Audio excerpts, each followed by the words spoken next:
जय हिंद, नमस्कार। आप देख रहे हैं एबीएन न्यूज। अनीता विश्वकर्मा के साथ। क्यों नहीं हो पाया ललितेश पति का नामांकन? भदोही प्रतापपुर लोकसभा सीट से इंडिया गठबंधन से चुनाव मैदान में ताल ठोक रहे टीएमसी प्रत्याशी ललितेश पति त्रिपाठी ने आज जिला मुख्यालय पर गठबंधन दलों के हजारों समर्थकों संग नामांकन करने पहुंचे थे। एक दिन पूर्व से ही नामांकन प्रक्रिया को लेकर रणनीतियां तैयार होने के बावजूद नामांकन नहीं किया जा सका। कारण पूछे जाने पर गठबंधन प्रत्याशी ने बताया कि उनके द्वारा किए जा रहे मंच संबोधन को सुन रहे मौजूद हजारों समर्थकों को छोड़कर जाना उन्होंने उचित नहीं समझा। इसीलिए नामांकन की प्रक्रिया 4 मई शनिवार को किया जाएगा। मुख्यालय के ही निकट लखनऊ मैदान में विशाल जनसभा को संबोधित करते हुए त्रिपाठी ने कहा कि भदोही प्रतापपुर लोकसभा सीट मेरे लिए कर्मभूमि क्षेत्र है, क्योंकि यह मेरे पूजनीय पूर्वजों की कर्मभूमि रही है। भाजपा सरकार पर निशाना साधते हुए उन्होंने कहा कि आज 10 साल के कथित गुजरात मॉडल के विकास में एक फैक्ट्री या किसी अन्य विकास योजना का शिलान्यास तक इस संसदीय क्षेत्र को नसीब नहीं हुआ। चाहे वह औराई चीनी मिल हो या भदोही में इंदिरा गांधी कताई मिल या गोपीगंज में कंबल मिल, हंडिया पॉलिटेक्निक, चाहे डेंगुरपुर का पक्के पुल के मामले पर 10 वर्ष से सांसद के पद पर रहने वाले लोगों के द्वारा संसद में तो क्या सपने में भी कभी आवाज नहीं उठाया गया। भदोही प्रतापपुर लोकसभा क्षेत्र के विकास का पहिया रोककर महज अपना और अपने लोगों का विकास किए जाने का यह सिलसिला अब रोकने का समय आ गया है। समर्थकों के भारी जन सैलाब को देख उत्साहित वरिष्ठ कांग्रेस नेता राजेश दुबे, पूर्व सचिव कांग्रेस पार्टी वसीम अंसारी, वरिष्ठ समाजसेवी संजय कुमार मिश्रा, कांग्रेस नेता लवकुश मिश्रा के साथ इंडिया गठबंधन के उम्मीदवार टीएमसी के योद्धा ललितेश पति त्रिपाठी की जोर देते हुए भदोही के प्रत्येक समस्याओं को लेकर क्या कुछ कहा, सुनने के लिए आइए रुख करते हैं भदोही की ओर। देखते हैं राष्ट्र की बात राजेश तिवारी के साथ। राजेश जी, आगामी लोकसभा चुनाव भी सामने हैं जी, और इंडिया गठबंधन टीम की तरफ से आप लोग हैं जी। सबसे पहले तो समीकरण के बारे में बताइए। देखिए, जैसा कि आप जानते हैं, आप तो जनपद के मूर्धन पत्रकारों में से एक हैं। यह 78 भदोही लोकसभा क्षेत्र जो है, इसका जो समीकरण है, आप जानते हैं, हम अगर खुल के कहें तो यह ब्राह्मणों के हाथ में सदैव रहता है। और आज जिस तरह से इंडिया गठबंधन के प्रत्याशी पंडित ललितेश पति त्रिपाठी जी के साथ आज हम लोगों ने, यद्यपि उनका नामांकन कल औपचारिक और मुहूर्त के अनुसार कल नामांकन संपन्न होगा, जो हमारे विद्वज्जनों ने मुहूर्त शोध करके बताया है।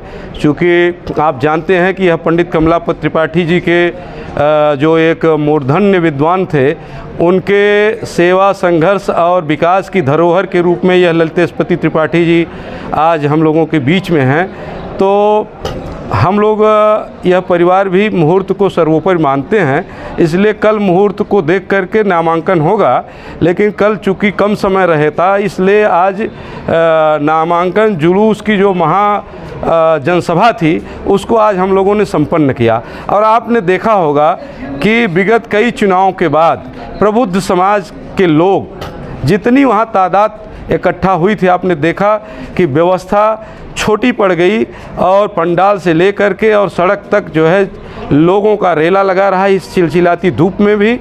इसके बाद भी उसमें आपने देखा होगा कि 30% से अधिक जो भागीदारी रही वो इस 78 भदोही लोकसभा क्षेत्र से प्रबुद्ध समाज की रही। वो इस बात का संदेश है कि अब ये प्रबुद्ध समाज इस बात को मान के चल रहा है और आपस में एक दूसरे के लिए बोलता है कि बहु समुझाहि तुम्हें का कहूँ और परम चतुर मैं जानत हूँ। और प्रबुद्ध समाज यह मान के चल रहा है कि अभी नहीं तो कभी नहीं। इसलिए यह ललितेश पति त्रिपाठी एक एक नागरिक यहाँ का, जनपद का जो जागरूक नागरिक है, राजनीति की दृष्टि से और विकास के दृष्टि से और क्या खोया क्या पाया का मूल्यांकन करने वाला एक एक नागरिक जो है, आज स्वतः ललितेश पति त्रिपाठी बनकर के चुनाव के मैदान में है। वो आज जनसभा में आपको देखने को मिला। जिस तरह से आपने देखा कि तमाम विद्वान ब्राह्मणों ने शंखनाद करके इस ललितेश त्रिपाठी जी के इस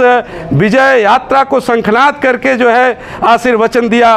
और इसके साथ साथ ये पूरी दुनिया में न्यारी बाबा विश्वनाथ की नगरी से चल करके आए बाबा विश्वनाथ धाम के महंत जी ने भी जिस तरह से आशीर्वाद दिया, हम समझते हैं कि ये बाबा विश्वनाथ और यह स्वतः हमारे प्रत्याशी जो हैं वो माता जगदम्बा माँ विंध्यवासिनी जी के एक आनंद में विलम्ब हो गया। ये 11 बजे से सभा चल रही थी, अब 3 बज गया है। 3 बजे तक नामांकन हो सकता है, क्योंकि यहाँ के लोगों का प्रेम था, लोगों को बोलने की इच्छा थी, तो अब नामांकन हम लोग कल करेंगे।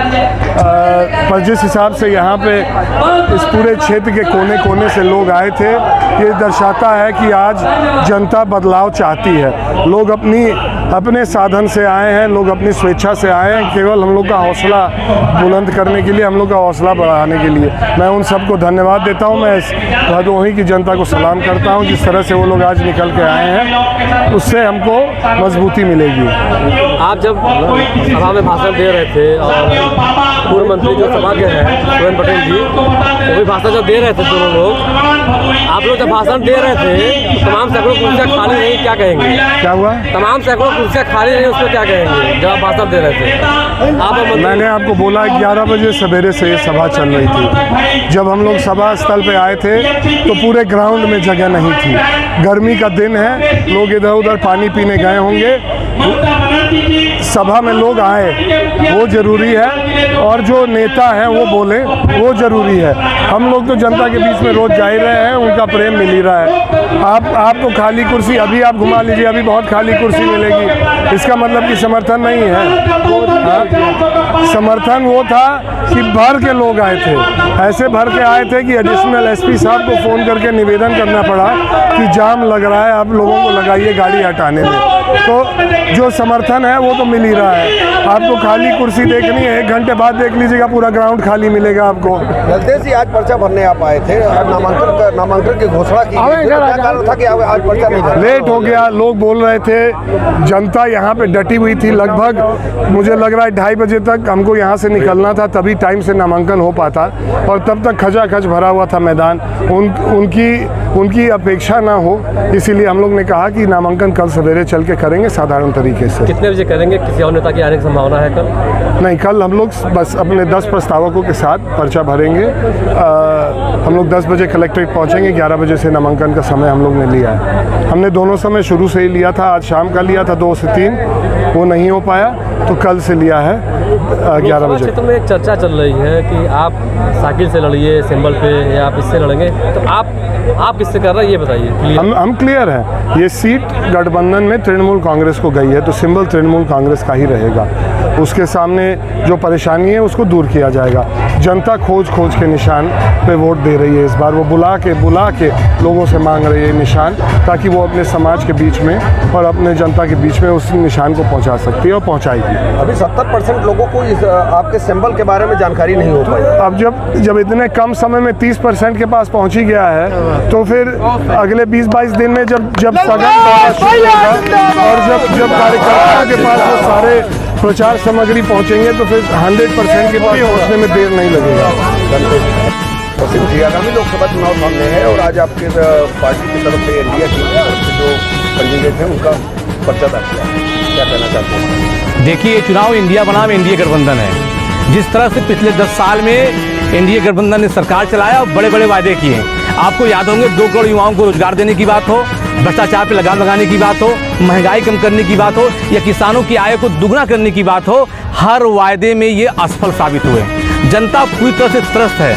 आज निगाह भरी आशा भरी लोगों की दृष्टि इंडिया गठबंधन की तरफ है, और जिस तरह से भदोही में लोगों का अपार जन समूह, अपार जन समर्थन मिल रहा है, हर जात, हर समुदाय, हर संप्रदाय का, निश्चित रूप से आगामी 4 जून को एक बड़े अंतर से बड़े भाई ललितेश त्रिपाठी जी यहाँ से सांसद होने जा रहे हैं। बहुजन समाज पार्टी की बात की जाए तो उनका कैंडिडेट बार बदला जा रहा है, जैसा कि आज भी उनका कैंडिडेट फिर से बदल दिया गया है। इंडिया गठबंधन के आगे सारे दल धराशायी हो चुके हैं। भारतीय जनता पार्टी ने जब रमेश बिंद को यहाँ से हटाया तो उन्होंने अपनी हार पहले स्वीकार कर ली। उन्होंने इस बात पे मोहर लगा दिया कि रमेश बिंद ने पिछले 5 सालों में, भाजपा के सरकार ने पिछले 5 सालों में भदोही में कुछ भी नहीं किया। इसलिए भाजपा को यहाँ से प्रत्याशी बदलना पड़ा।